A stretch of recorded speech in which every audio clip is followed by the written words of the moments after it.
I just decided if they did, then mine had to be fender, because when we started, we didn't have fenders on the bike, and so I would be constantly dirty.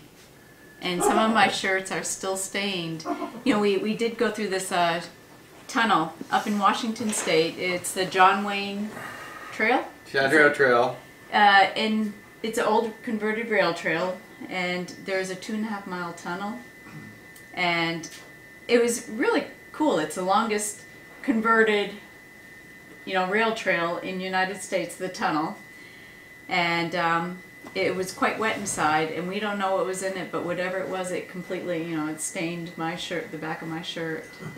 So. You share this tunnel with cars? No, okay. No, it was just It's a rail trail, hikers and bikers. Okay. It's a Snoqualmie trail up in Washington State. Oh, okay. It's 2.5 miles. Because they might be chilly. And I just you know, assume it if was, mine are chilly, yours it was a nice, you know, crushed gravel trail. So, if you want to introduce yourself, your name is? I'm Jamie Woodward. And you are? Laura Woodward. And these guys, these nuts as I call them, are traveling the United States on bicycles. They just recently completed a trip from Alaska to Key West, right? Correct. And that was about a month ago. Right, and it was on a tandem. So it was a tandem bicycle, so we're both on a single bicycle. And it took us 85 days with a cruise in there from Alaska to Vancouver, British Columbia. And so basically you just got to a point in your life that we're tired of working, we're done, we're taking our bicycles and we're out of here. Right, we were both in high tech. We were both worked for Dell as in their storage division, and sort of got sick of high tech and decided time to retire. And our first thing after retirement was to go on this bike trip. Right. Now you have a mother, didn't you, that lives in the villages? Yeah, I have my mother. She lives over at Sumter Grand. They came down here about 25 years ago. Oh, so she's been here a while then. Quite a while. She had a single house. Now she's in an active adult community. Yeah, right. So you're very familiar with the villages and the things that goes on here. You've been here many times. You realize they got a bicycle clubs, mini clubs, and there's like thousands of bicyclists that come down here every year, and it's a big deal here. Yeah. Have you ever thought about it? Well, actually, when we came into the villages, my mother, being the social butterfly she is, contacted the tandem club, which is called the Panthers.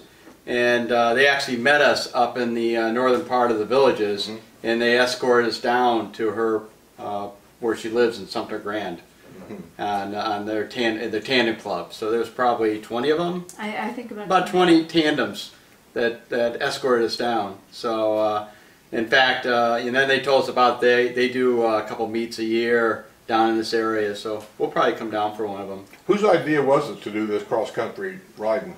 I think probably Laura's at first. It really came out of we got involved in a bike club out of Old Blind Dog pub up in Milton, Georgia. And after coming home from the pub one night after a ride, you know, we sat down and just sort of started tanning, what do we want to do? Yeah, let's go on a bike ride across country. And then it just sort of cascaded from there. And let's go from Alaska all the way to Key West. And the other one was San Diego or Hawaii to Maine. And we sort of just threw out ideas. And then as we started researching it, we said, wow, this sounds like we could do it. And you was on board with all this? Oh yeah. I think I was more. I think she was the driver at first. I can't hardly wrap my head around that. I just can't. Well, you just hear people. It's such a good way to see the country because it's so much slower. You know, we're like on the Lewis and Clark Trail in Washington State, almost every 5 miles there's a nice historical fact. And if you're even in a car or in a motorcycle, sometimes it's like, 5 miles comes quick, it's another stop. But when you're on a bicycle, it's just a great amount, you know, of. It's like, great, I can stop, I can rest, I can read it. And yeah, we were looking for stops. We would welcome the stop where we'd stop and get a drink and have a snack and whatever, and the historical things gave us a thing to stop at and see. And if you look at the web, there's hundreds of people that do the same sort of trips every year that we just did. If you don't mind me asking, how old are you? We're 59. We're both 59. 59, and you're driving or riding bikes across the United States. Yeah. So you would say health-wise, this is probably a pretty neat thing to do? stay Yeah. in shape. Yeah, Oh yes, yeah. We're very pro bicyclist. yeah. You And know, you see because- people twice already, not twice Yeah, already, sorry. but in the 70s, 60s and 70s, doing the same thing, you know, and camping. in camping, you know, and stuff. So it's you know, it's not out of the ordinary for people to do this. You just don't, a lot of people don't hear about it, Yeah. but there's a lot of people that ride across country. Probably one of the most unique Yeah. families we met was a mom and her 2 sons. The sons looked about 11 and 7, and we met them in Rawlins, Wyoming, and they were crossing country on a triplet. And they were going from Virginia to Oregon. So they were probably Three-quarters of the way? Three-quarters, Two-thirds, two-thirds of the way. three-quarters of the way? and that the kids looked happy. Yeah. You know, they They're unsupported. They were just by themselves. Wow. And we walked out. You know, I saw them out there. I walked out of the restaurant. We had heard about them earlier, and I chatted with her, and they were having A a friend good of mine time. goes to Spain every year, and in Spain, like bicycle riding is here real popular, they have these walks over there, 250, 500, 1,000-mile walks, and you just walk across Spain. They have these trails that are marked, and the way it's set up over there, that the residents actually set you up at night. They make your dinner at night, you sleep there at night, they make you breakfast in the morning, and then you walk to your next stop. And so it's all set up across. A friend of mine done that. He loved it. He just thought that was the best thing in the world. And he used to run across people all the time with children. And they had strollers for him. And I couldn't imagine these people pushing this stuff in gravel roads. And sometimes they shared a road with cows, Yeah. sheep Wow. crossing. And he did that all the time. And I don't know. I have a hard time wrapping my head around some of that. well, and that even sounds better because it's about meeting the people. It's not necessarily seeing the places, but it's getting to talk to and meeting the people. And I mean, some of the people, you know, I just won't forget. I mean, yeah, some of them I forget their names, but you know, it's just really interesting. Being an older tired truck driver, I can't get rid of it. With me, it's about getting there. Because I've had it prone for 40 years to get there on time. Yeah. So, and my wife will tell you I'm terrible about it. I don't want to stop. I don't want to get gas. I don't want to get a hotel. I just want to drive, and I drive straight till I get there. And so that's why I try not to leave the villages very much, because I'm probably the worst person in the world to travel with. Even if I was riding a bicycle, I'd say, no, we can go another 10 miles. Let's go another 10 miles. Yeah. Now, when you say you're a truck driver, tractor trailer? Well, I started out as an owner-operator, then I bought a trucking company, then I sold a trucking company, and then I ended up retiring from UPS. Okay, because I have to say the tractor trailers were probably the nicest. They tried very hard, you know, to give us the room we needed, Right. and you know, that was just really, you know, I kudos to the tractor trailer. Yeah, I would guys. imagine most of them wouldn't get real close to you, because just the breeze off that trailer. You know, They understood it, Yeah. and believe it or not, drivers in the little cars, like that we had in Colorado, some of the Priuses, they don't understand that even the Prius, if they get too close, it does cause that draft and Right. the push, and they you know just don't know it, and you know that's why you have that 3 foot, you know, it's just a lot safer for bicyclists, you know, to. Oh, now this trip you was on, it took 80 days, 85 days? 85 days. 85 days. What was the scariest thing on the trip? Florida drivers. Florida drivers. Florida drivers. I'll go along with that. I'll believe that. Florida drivers. We had our most close scares in Florida. Really, we had maybe one other or two other close scares, other spots, but in Florida we had a lady on a rotary, we had a semi truck pull out in front of us, we had dump trucks run us off road, and you One know. particular local company. But then then Florida has some of the greatest road. We were on the James Van Fleet Trail. Fleet Trail over in a rail trail. Beautiful 30-mile stretch through swampland, and it was beautiful. And You know, so- even the amount of Florida, unlike out west in the Pacific Northwest, okay, they do have maybe lanes for bikes, and I appreciate that. But for Florida to have it, because Florida is so densely populated, that I know space is scarce, and so a lot of the roads, you know, along 1 and A1A, to have that lane, for bicyclists, I thought was pretty nice. neat. Yeah. And they had the lane; it was well marked. And then if they didn't have the room for lane, like going over some of the older bridges, they always had the signs warning drivers that bicycles may take the full lane. And I was really impressed with, the amount of work. Now, whether cars respected that or not, I've been on A1A. When I was over there, probably a tourist time of the year, it was the nightmare over there. A1A was very beautiful. Yeah, we were kind of late. We're a little off season. Yeah. We got there in late September, early October. So I think the roads were down. I guess Key West was off season when we were there in October, early October. So the Keys weren't too bad. But so Florida's the tale of two cities. It's either terrible or beautiful, for bicyclists, and it was the extremes. What was the best part of the trip? Of riding or just experiences? Anywhere between there and Key West. One thing that stands out in your mind. In riding, Kentucky was probably the nicest riding, and I'm guessing that's because maybe the drivers are so used to the buggies, because we were in western Kentucky where the Amish are, and so they probably figured, hey, we can get around, we'll wait for a buggy, we'll wait for the bicyclists. So Kentucky was the best as far as riding. Missouri was the toughest as far as physically, and that surprised. I never thought Missouri would be physically the toughest state to ride in. The hills, the steepness, the steepness. There's so many positives. This little town, one day in particular, was so much fun because we woke up at 5:30 and to a knock on our door, and it was the husband of Jamie's cousin, and he brought us donuts from a local donut shop. So we woke up and had some great donuts to start the day with. We had a great day of riding, and then we got to this town, Dayton, Washington, and we had time before we could check in. We caught all these little museums. This town has more museums, I think, was their claim to fame, and they were just kind of neat. So it was just There's nice. a train depot, a one-room schoolhouse. There's also the house where the women who lived there kept everything. They hoarded everything, so they had 3 or 4 generations of washing machines and irons, everything, and they had restored everything in this house, so you could see all this stuff. And it was where was this at? Dayton, Washington. So that was those are probably some that was a hidden gem. Yeah, and then the flour mill. the flour mill was nice. What was it, the name of it?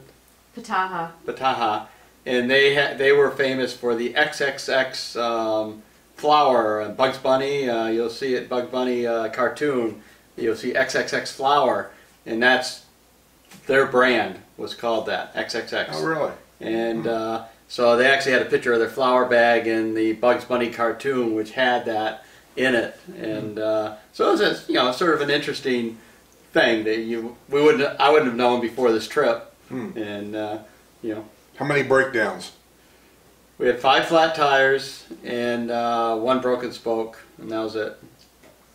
I find that hard to believe. Only 5 flat tires on a bicycle. Well, you had 2. He had 2. Who had the oddball one? They're all on the rear. They're all on the rear. Yeah. So she said, she's riding in the rear, so it's got to be her fault, right? Yeah. Yeah. And it wasn't even. Yes, it was a total of 5, but 2 of those 5 were because we didn't find the cause. So they happened like 5-10 minutes after a previous flat. Yeah. So it was really only sort of like 3 separate flats, and we finally learned that the rule is now if you get a flat, if you can't find the cause of that flat, the tire comes off. Yeah, because we had a spare tire. You have folding tires that you ride with us, and so we could change out the tire in the tube on the side of the road. And really what was happening is the truck tires, when they shred, they have wires in them. Yes. And that's what you pick up in the tire. And I got a picture in one of my blogs of a little piece of wire about that big that was in the tire, and it was just, I felt it, and was able to pull the tires out. on your bike, were they tubeless? No, they got they tubes still in got them. tubes in them? They got tubes in them. Okay. And but I was able to find that one. There was another tire that I got 2 flats with. I never found the wire, and I just threw out the tire. What kind of bikes do you guys ride? It's a Commotion. It's made out of Eugene, Oregon. It's a handmade out in Eugene, Oregon. It's a small outfit. It's quite a famous tandem builder in this country. I know nothing about this. Yeah. How many speeds? It's 14 speed. It's all internal hub. It's the magic of German engineering. It's a roll-off hub, and it's 14 speeds, all enclosed, no derailleur. It's all belt driven with carbon fiber belts. So, and you were saying a while ago, you got to change the oil in that hub every so often? Yeah, every 5K miles. And I did that in my nephew's house in Derby, Kansas. Okay, now when you figured this route, did you plan this route to go by old friends, relatives? We had 7 relatives along the way. And, plus our own house was along the way. We actually went through our house in Georgia on the way. We spent 3 nights there. Okay. But I had a cousin in Washington State. You had a cousin in Washington State. I had a nephew in Kansas. You know, we went by our house. We went by our son Everett's house. My mother's lives in the Villages. And we're supposed to see my son's in-laws, but they were out of town, so we missed them. Okay. They live in Florida. So I already know what your opinion is. Did any of your family say, "What the hell are you doing this for? Are you nuts?" Yeah. I don't think my parents grasped, the whole trip until we were well into the trip. If that makes any sense, they kept saying, "You home yet?" So yeah, are you home yet? No, we're still riding, and we won't be home for a couple more months. And then they finally, I think, started. Were they worried? Sure they was. I think they were. Their parents. You had your cell phones. We had our cell phones. There's only a small section of the country that we didn't have cell phone service. Okay. And we put in the blog the night before that we weren't going to have cell phone service, so don't wait up for your entry tonight. Because his mom would not go to bed until we posted something. Yeah, I can understand that because Sue's a mother, and we have one radical boy that he would do something like this, and she'd be up, said, "I'm not going to bed till he calls. He's got to call me every night." That's it. And that's what she would do. Yeah. So would your mom and dad wait for your calls? Well, mine did. Or they just wait for the blogs? But his mom waited for the blog before she would go to bed. Yeah. And then our oldest son said we're either going to make it or we're going to be roadkill along the way. So. But you didn't ride at night though, right? I mean, that's a safety feature. No, we were done. Probably the longest day is we might have been done 3-4 o'clock. Yeah, 3-4 o'clock when we got into Yellowstone. We had a 98-mile day or 90-some mile day that we did. Which is like how many hours of riding? About 7. Yeah, it was slower than. So you did this every day, 7-8 hours a day, every day? It was about 4 or 5 hours most of the days. Yeah. Most days. We would average about 12 to 15 miles an hour depending on the wind and hills and whatever. Rain? We didn't get any rain until the middle of Kansas. We went all the way from Alaska to the middle of Kansas before we got our first drop of rain. You're we lucky. Were so and we had maybe 3 days of rain the whole time. You went through the state of Washington and no rain. No rain. No. And we went through an Alaska cruise with ports at the rain, our technically rainforest. They get 360 days or 300 whatever days of rain a year, and it was crystal clear. It was like, the people of the cruise were unbelievable. Wasn't expecting it. So. And so we realized how lucky we were. Yeah. We did get some headwinds because headwinds are tough. It's like riding up a hill all day. Yeah, when we used to go out west to Wyoming, north to South Dakota, I don't care any of them states out there, that was the one thing that was constant from morning till night, wind, all the time wind. Yeah. And motorcycle riders that I know that go out there to the different rallies they have up through there, say the problem with riding bikes up there is your tires wear out on one side. Because the bike leans so much because of the wind, the tires wear out on that side. Really? Wow. And so I know guys that had Gold Wings that used to go to the monuments up there where they had the Sturgis ride. He'd go up there for a month and ride all them mountains. He'd have to change tires before he came home. That's fun. Because I went up there this year and it rained 24 hours a day. Every day I was there. Okay, we're not riding with we're you. not riding. I couldn't get out of the rain. We left there. We went to Des Moines, Iowa. It rained all the way over there. Went from there to Indiana. It rained all the way to Indiana. Got to Indiana. It was 80 degrees the day before. It was 65 when we got there.